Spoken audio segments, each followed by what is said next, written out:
بسم اللہ الرحمن الرحیم۔ ناظرین، روشن حقائق میں خوش آمدید۔ کل میں نے پیش کی تھی بیعت کی حقیقت کے متعلق کچھ دو روایتیں پیش کی تھیں۔ آج تیسری روایت پیش کرتے ہیں جو اہل سنت استدلال کرتے ہیں کہ حضرت علی علیہ السلام نے بیعت کی تھی۔ آئیے اس کا دیکھتے ہیں حوالے سے۔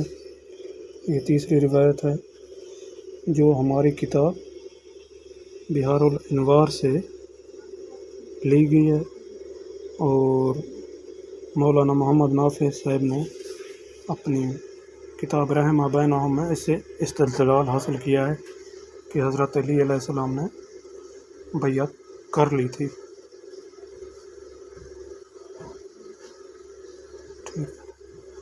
اور اس کا ترجمہ آپ خود دیکھ لیں۔ مولانا نے اس روایت کو کہاں سے لیا ہے؟ تلخیص الشافی سے حوالہ دے کر لکھا، صرف آخری عبارت نقل کی ہے۔ حاصل یہ ہے کہ حالات سے مجبور ہو کر پھر علی نے ہاتھ بڑھایا اور ابوبکر کے ساتھ بیعت کر لی۔ اس ترجمے نے مسئلہ ہی حل کر دیا ہے، اور خود ہی موصوف نے حالات سے مجبور ہو کر الفاظ اپنے استدلال سے نقص واضح کر دیا، اور ہم واضح کر چکے ہیں بیعت زبردستی یا مکروہ کبھی بھی وہ نافذ نہیں ہوتی۔ ویسے بھی عربی ادب سے آشنا روایت اب بخوبی واقف ہیں جو لوگ عربی پڑھے لکھے ہیں۔ ہم تو عربی پڑھے لکھے نہیں ہیں۔ آپ نیچے یہ حوالہ دیکھ لیں۔ یہ تیسری روایت ہوگی۔ اس کے بعد ہے آگے یہ چوتھی روایت۔ یہ روایت نافع نے احتجاج تبرسی سے نقل کی ہے،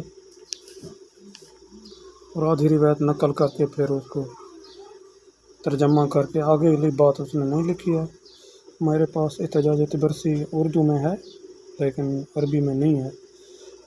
اس میں بھی یہی آگے لکھا ہوا ہے کہ آپ نے یہ نیچے یہ والی عربی دیکھیں، قال اللہ سامہ، یعنی آگے اوکارہا، ٹھیک نا۔ اس کا بھی وہی ترجمہ ہے کہ حضرت علی نے اسامہ سے پوچھا، آپ نے ابوبکر کی بیعت کر لی؟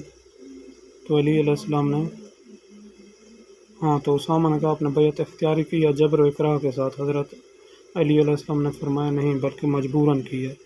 تو اس روایت سے بیعت اجباری ثابت ہوتی ہے جو کہ نافذ نہیں ہوتی۔ ہم یہ بتا چکے ہیں پہلی قسط میں۔ ناظرین، زبردستی کی بیعت نافذ نہیں ہوتی۔ اب اس کے بعد ہے یہ پانچویں روایت۔ نافع صاحب نے ایک روایت کتاب ناسخ التواریخ کتاب منار الہدیٰ سے لی اور اس کا مطلوبہ حصہ پیش کیا۔ حضرت علی فرماتے ہیں کہ ان مصائب کے وقت ابوبکر کے پاس چلا گیا، میں نے بیعت کی، ان حوادث کو دفع کرنے کی خاطر ان کی نصرت کے لیے اٹھا، حتیٰ کہ باطل چلا گیا اور اللہ کا کلمہ بلند ہو گیا، اور ہم نشین باور کوشش کی کہ ابوبکر کی تابع داری کی جن امور میں اس نے خدا کی فرما برداری کی۔ رحمہ بینہم صفحہ 285 تھے۔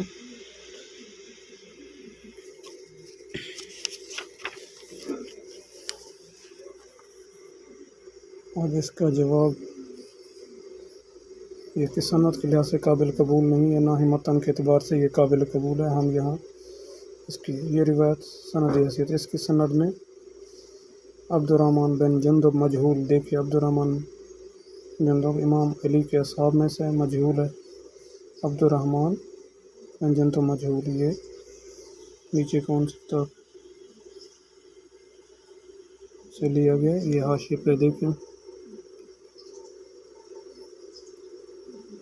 الغارات بہار الانوار، یہ معجم رجال الحدیث احمد جوہری نے اس روایت کو بھی کیا ہے؟ ضعیف قرار دیا ہے۔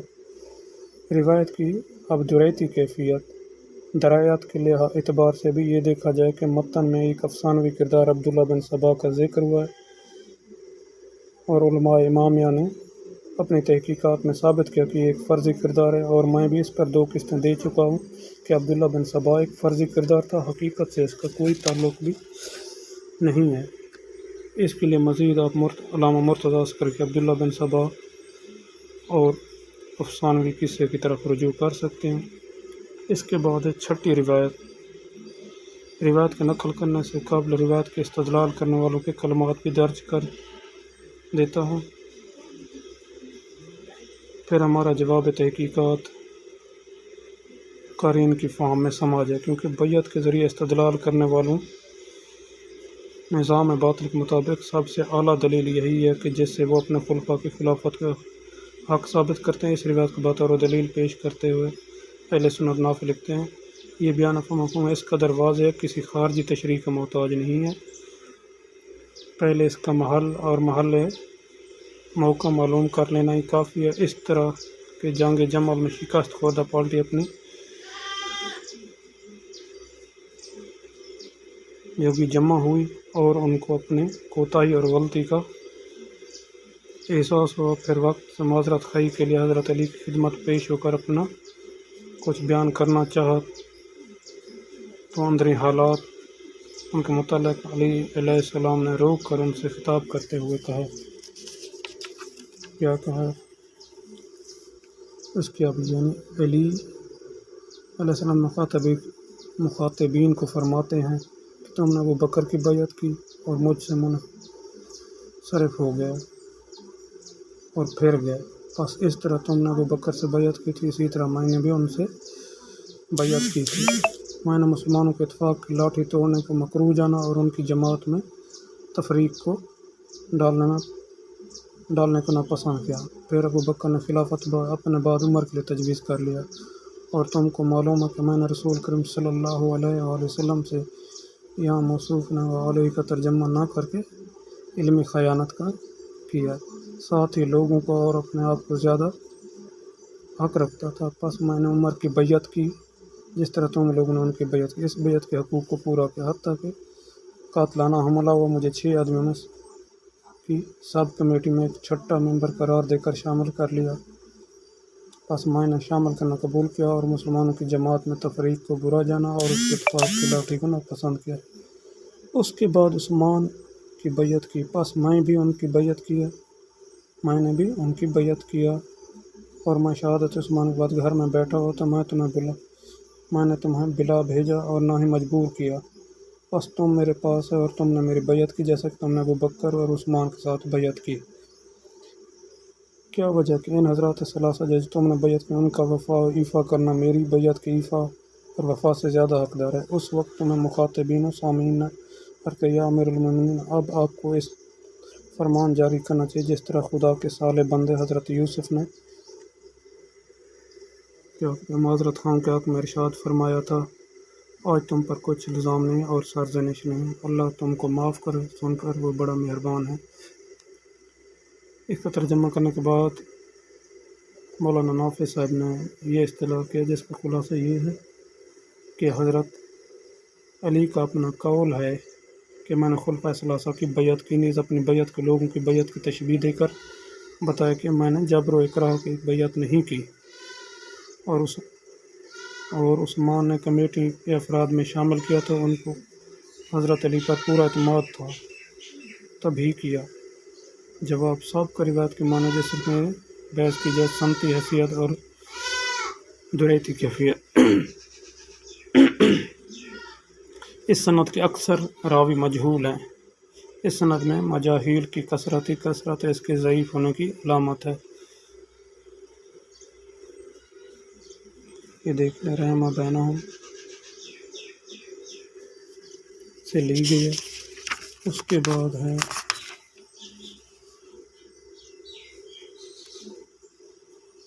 روایت کے متن، حضرت علی علیہ السلام نے الزام خصم کے تحت بیعت کا ذکر کیا اور متن کی روش اس کی گواہ ہے کہ تم نے جس طرح سابقہ خلفاء کی بیعت کی اسی طرح میری بھی کی، اگر پھر اطاعت میں اور عمل میں تفاوت کیوں، ان کی اطاعت تو کرو اور میرے مقابل کھڑے ہو جاؤ، یہ کیسا انصاف ہے۔